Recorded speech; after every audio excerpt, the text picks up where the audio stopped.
ассалому алайкум дӯстони азиз, тамошобинони муҳтарам, ҳар ягон шахсе ки дар ҳамин видеоҳои бемазмуну каммазмуни мо дастгирӣ мекунед, лайк мемонед ва ба канали мо обуна мешавед, дастатон дард набинад, умратон дароз бошад. Ба ҳамон шахсое ки дизлайк ҳам мемонанд, ба шумо ҳам муваффақиятҳои беназир комёбиҳо таманно дорем. имрӯз мо дӯстони азиз дар хонадони яке аз овозхонҳои шинохтаи интернетӣ гӯем акои Аббоси Ревадӣ қарор дорем. медонед ба кадом мақсад мо ин вохӯриро ташкил кардем? Рости гап, ҳамин вақто ки ман бо акои Аббос ба ҳар сафарҳо мерафтам, пешниҳодҳо зиёд шуданд ки акои Аббосро бояд дастгирӣ кард, бояд ки ягон хел маблағгузорӣ кард. шумо ҳоло саросема нашавед, маро то охир гӯш кунед, ман чӣ пешниҳод дорам ба шумо. ман гуфтанӣ нестам ки ҳама бояд маблағгузорӣ кунад. ман иқрор мешавам ки як кас мухлиси акои Аббос аст, як кас нест. як кас мехоҳад гӯш кардан, як кас гӯш кардан намехоҳад, як кас дорад, як кас надорад. ба ҳамин хотир дӯстони ман, мо имрӯз танҳо барномаи мо барои пешниҳод кардан аст, барои пурсиш аз шумо аст ки мо чӣ хел дастгирӣ карданамон мумкин аст. мо бениҳоят бисёр фикр кардем ва ба чунин хулосае омадем ки рости гап акои Аббос, агар надонед, ман гуфтанӣ ҳастам, дар ҳамин ҳаёташон ду фарзанд доштанд. яке духтар буд, яке писар. як писарашон аз дунё гузашт, хай умраш кӯтоҳ будааст. дар синни чанд солагӣ гузашт акои Аббос? синфи чорум мехонд. синфи чорум мехонд. аз дунё гузашт, ин тақдиру насиб аст. як духтарча доранд, синфи 11 мехонад, ана имсол худо ба шукр мактабро хатм мекунад. духтар ки худатон медонед моли кас аст. ман ба як хулоса омадам ки аз мардум пул ҷамъ кардаву ба акои Аббос дастрас кардан, ин дастгирӣ ҳисоб намеёбад. дӯстони ман, чӣ қадар маблағе ки диҳед дар зиндагӣ сарф мекунанд ё ин ки ягон масраф мекунанд меравад. ман мехостам ба шумо пешниҳод кунам ки ягон ба акои Аббос ё ин ки ба ҳар як шахсе ки мо бояд дастгирӣ кунем, ягон даромаде ки бе иштироки худи ҳамон одам сохта додан дар кор аст ки бигзор кам ҳам даромад ҳам шавад, ки бошад даромад, ҳам даромад бошад, ҳам ба як ҷамъият, ба мардум, ба як халқи худаш ягон фоидае оварда бошад. мо бисёр фикр кардем барои акои Аббос камакак пул ҷамъ кунему магазин кушоем, ё ин ки нонвойхона кушоем, ё ин ки ягон устохона кушоем. рости гап, дар ҳамин минтақае ки ин шахс зиндагӣ мекунад дуруст нагирифт, зеро нонвойхона зиёд аст, мағозаҳо зиёд ҳастанд. ба хулосае омадем, фақат агар шумо розигӣ диҳеду не нагӯед, нуқтаи шустушӯи мошинҳо кушоданӣ ҳастем, автомойка, ба номи худи акои Аббос кушоданӣ ҳастем. ман имрӯз фақат пешниҳод дорам ки пурсиш гузаронем. ҳамин ба шумо як муддат вақт медиҳам, як моҳ гӯям ё ки камтар гӯям, он шахсоне пайдо шаванд ки тарафдор бошанд ки ҳо картаро мо дастгирӣ мекунем, маблағгузорӣ мекунем, ҳатман ҳамин корро бояд кард. дар ҳамин минтақаҳо ҷои шустушӯи нақлиёт нест. ҳам ба ҳамин баҳона як ободӣ мешавад, як фоидааш ба ҷамъият мерасад, ҳам як қисме даромад ба акои Аббос мешавад. ман аслан дар он ҷо худи акои Аббос кор намекунанд. инро дуруст фаҳмед шумо. боз як бечораву як ба кор муҳтоҷро ёфтаву дар он ҷо кор мондан лозим аст. ҳам як шахс соҳиби ҷои кор мешавад, ҳам талаботи анамин минтақа бароварда мешавад, ҳам ба акои Аббос як даромадӣ ки бе худашон аст ворид мегардад, гӯем бигзор кам ҳам ки бошад. ба ҳамин хотир мехостам фикрҳои худатонро дар ин масъала гуфта бошед ки ҳамин корро кунем ё накунем. ман намехоҳам пас аз оне ки мо ин корро сар кардем, баъд дашном шунидаву, баъд наълат шунидаву, баъд дигару дигар ба сари гардани мо бор шуда бошад. ба ҳамин хотир фикрҳои худатонро дар комментария нависед. агар шахсоне ки зид баромадан камтар бошанд нисбат ба шахсони тарафдор, мо ҳатман ҳамин корро мекунем. агар шахсоне ки тарафдор зиёд бетараф зиёд бошанд, мо аз ҳамин кор даст кашем, беҳуда боиси малоли мардум нагашта бошем. мо намегӯем дар он ҷо бисёр пул монед, намегӯем кам монед. ҳар кас чӣ қадар ки хост. албатта ба муҳоҷирҳо ҳам осон гирифтан лозим нест. мо дар ин ҷо муҳоҷиронро дар назар надорем. ҳар касе ки хост, хоҳ мухлис, хоҳ ҳамдиёр, хоҳ ҳамон таксистоне ки аз роҳи айни панҷакел мегузаранд, ҳар касе ки метавонад дар ҳамон картае ки мо пешниҳод карда истодем, агар ҳо шаваду гузорем, маблағгузорӣ кунед. дар моҳика кушодан ягон маблағи зиёд масраф намешавад. дӯстонам, ин як ба арзуи фикри ман як беҳтарин вариант ҳаст. баъд дар оянда мебинем, агар боз бинем талабот пайдо шуд, боз дар биёнаш устохона ё ин ки ягон чизи дигар ба номи акои Аббос кушодаву медиҳем. дар масъалаи карта кушодан бошад, ман худам шахсан аз ҳамун карта ҳам, аз кодаш ҳам, аз дигару дигараш ҳам ман даст мекашам дӯстонам. Агар ҳо гӯяд пешниҳоди ман чунин аст ки ба ягон шахси боварино ки худи Акои Аббос кушода медодем, ман фикр мекунам карта бояд дар дасти дигар одам истад, паролро бояд дигар одам донад, зеро ки ба якдигар хиёнат накунад. ин аст пешниҳоди ман дӯстони ман. дар масъалаи дуюм ман чӣ гуфтанӣ ҳастам? 2 рӯз пеш мо бо Акои Аббос дар як бозии бузкашӣ будем. Мо ҳамроҳӣ кардем. Рости гап ман ба як хулосаи бениҳоят муҳим омадам ки агар ҳазорҳо шахс бошад, 100 кас агар дастгирӣ кунад, талаб кунад ки биё дар назди мо хон, мо мисол маблағ медиҳем, дигару дигар мекунем, 100 каси дигар гапҳои қабеҳ мегуфтанд, гапҳои ношоиста мегуфтанд. Ман аз шумо хоҳиш дорам, ҳамин фарқ надорад, хоҳ дар ҳамин масъала бошад, хоҳ дар дигар масъала, ҳамин як чизро шумо намехоҳед оҳистакак рӯй гардонед шуд. Шарт нест ягон гапи қабеҳ гуфтану, ягон гапи ношоиставу нолоиқ гуфтану. Мегӯянд гар бар сари нафси худ амири мардӣ, бар куру карар нуқта нагири мардӣ.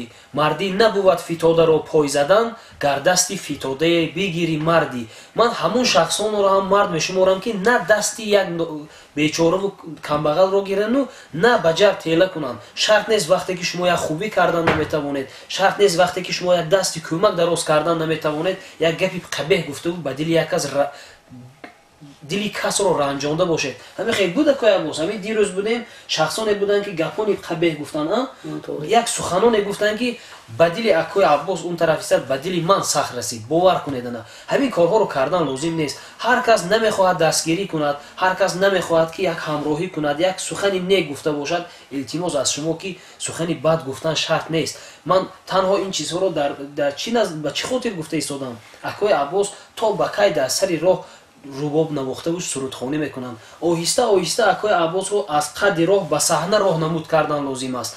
ин одам беморӣ дорад, касалшавӣ дорад, пиршавӣ дорад. ман фикр мекунам ҳамон як духтарчае ки моли кас аст, ки зиндагии Акои Аббосро дар оянда мебинад. Агар шумо мухлиси ҳақиқӣ бошед, агар шумо дӯсти Акои Аббос бошед, агар шумо дилатон ҳамон шахсоне ки дар комментариҳо навистед ки ту дастгирӣ кун, мо ҳамроҳӣ мекунем, манamo худо ба шукр сар кардем дастгирӣ карданро, биёед ҳамроҳӣ кунед, автомойкае ки мегӯем кушода диҳем. боз агар аз тарафи мо ягон хатогӣ шуд, ягон камбудӣ шуд, нависед, мо ислоҳ мекунем худо хоҳад дар оянда ва як иқдоми нави дигар гирифтем дар ҳамин силсила дастгириҳое ки пешбинӣ карда будем. мо бо Акои Аббос вохӯрӣ дорем рӯзи 7 дар телевизиони Симо ва садои шаҳри Панҷакен 7 апрел аст. худо хоҳад соати 14:00 бо вақти Тоҷикистон дар ҳамон ҷо баромад доранд Акои Аббос. аз рақамҳои тисели худатон метавонед ба рақами кӯтоҳи 1050 занг занед, ягон саволҳои худатонро пешниҳод кунед, ягон дархост, ягон таманниёт, ягон гуфтанӣ, ягон пурсиш агар аз Акои Аббос дошта бошед, ба ҳамин рақамҳои кӯтоҳи 1050 ки дар студияи Симо ва садои шаҳри Панҷакен фаъолият мекунад, занг занед. ё ин ки ягон саволҳои худ бошад дар зери ҳамин видео дар комментария шумо дода бошед, мо ҳаракат мекунем ки як барномаи хурдака ки дар ҳамон телевизион ё радио пешниҳод карда бошем ва ҳамон видеое ки дар ҳамон студия сабт карда мешавад метавонед дар каналҳои Симо ва садои шаҳри Панҷакен дар сомонаи YouTube ё ин ки дар канали Умед видео тамошо кардаву фикрҳову ақидаҳои худатонро гуфта бошед, иброз карда бошед. дӯстони азизи ман фақат аз шумо як хоҳиш доштам дар масъалаи ҳамон барномае ки мо дар телевизиони Симо ва садои шаҳри Панҷакен мекунем, дар мавзӯи бо Абдурозиқ хондан, нахондан, ҳамин мавзӯъҳои иғвоангезро надиҳед беҳтар аст. дӯстони ман, азизонам, ман як чизро гуфтанӣ ҳастам дар масъалаи Абдурозиқ ё дар масъалаи Акои Эркин. ҳамин ҳар як шахсе ки Акои Аббосро дастгирӣ кард, ман ташаккурҳои зиёд хонданӣ ҳастам. бовар кунед ана. Акои Аббос, шумо дар ин масъалаи Абдурозиқ чӣ гуфтанӣ ҳастед? ман фикр мекунам бояд ки аз Абдурозиқ, ин Абдурозиқ як фахри водии мо аст, фахри Тоҷикистони мо аст. ман рости гап қоил ҳастам ба Абдурозиқ, мухлис ҳастам, қоил ҳастам. инҷо ягон ҷои гуфтугузор кардан нест, дигару дигар нест. ба ҳамин хотир ба Абдурозиқ ҳам از این هم قله‌های بلندتر و بلندتر آرزو داریم. من کوی عباس یا نه؟ البته همین هر کسی که پیش رفت پیشتر رفت، خدایی که همون شخص رو پیش برد ما هم به پیش برند. چی گفته؟ با کوی ارکین اودی نفهم یک جهان تشکرهای زیاد همین خیلی هست یا نه؟ شما رو بردن دستگیری کردن با کوی سرباز یک جهان تشکرهای زیاد همین خیلی هست یا نه؟ من خیلی باز در آینده هر یک شخصی که اکوی عباس رو دستگیری میکنه و دیگر یک جهان تشکر دوستانی من. اینجا شرط نیست که بحث و مناظره رو بین دو کس خیزانده و افشا کردن. عموما به همه بروری کار من در آخر اکوی عباس خواهش میکردم با مخلصان خود یک سرود زمزمه میکرده با همین برنامه رو جنبش میکرده. فراموش نکنید دوستانی من در مسئله کارت ماندن نماندن فکرهای خودتون رو نویسید. اگر بینیم طرفداران زیاد باشند ما همین کارت رو میمونیم. زیاد مبلغ گذاری کردن شرط نیست، کم هم باشد، یک سومون هم باشد، دو سومون هم باشد، هر کس که میتواند مبلغ گذاری کنید برای ثواب خودتون. ما هیچ یک چیز رو نگفته نمونم، راستی گپ ما گدا نیستیم، ما طلبنده نیستیم دوستانی من. تنها همین بسیاری شخصان پیشنهاد که کردن ما همون کار رو کرده ایستاده ایم. خواهید فکرتون رو بیان کنید، بعدا با خود در این مسئله ها برنامه میکنیم. شما اکوی عباس سر کنید.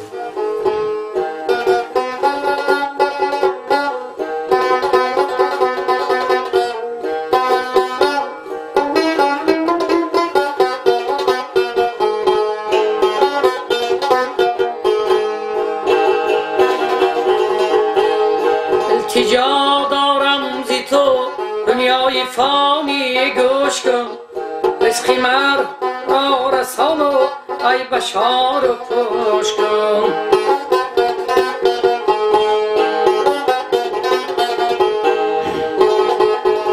پیشی نامر ننشینم نانی نامر نخورم،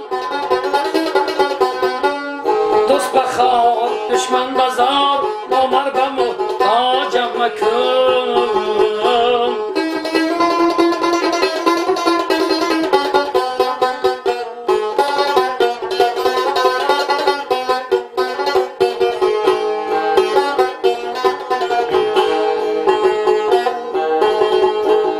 همکای و همکا پیش و تبار بارای خود،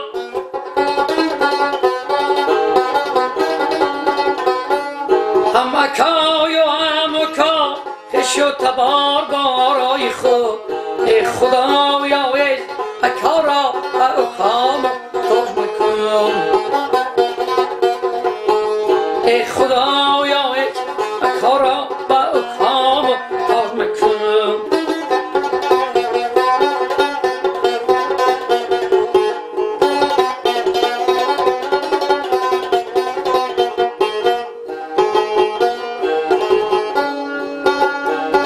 یک پدر ده تا پسر را نوری چشمان میکند، روز نگفته شب نخفته آشنا میآورد. ده پسر را بینگرید ترکی پدرشان کرده‌اند. ای خدایا ای پدر را به پسر محتاج مکن. ای خدایا ای پدر را به پسر محتاج مکن.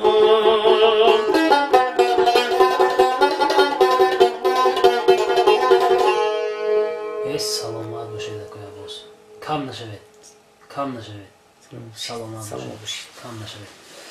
ای خدا را با شما تنصیحاتی و خانوادگی آرزومندیم دوستانی من. حتما دستگیری کنید، حرکت کنید که طرفدار باشد و ما همین کارت رو گذاریم و سطح و صفت زندگی اکوی عباس رو، کار و فعالیتشون رو ما باید که همین شخص رو از کوچه تا به صحنه راهنمود کرده باشیم، در توی‌ها میگشتگی کنیم و یک اون در خدمت من و شما باشم. سلام باشید اکوی عباس. با کانالی امید ویدیو و صدا و سیمایی هری پنجکین ابونه شوید. سلامت باشید.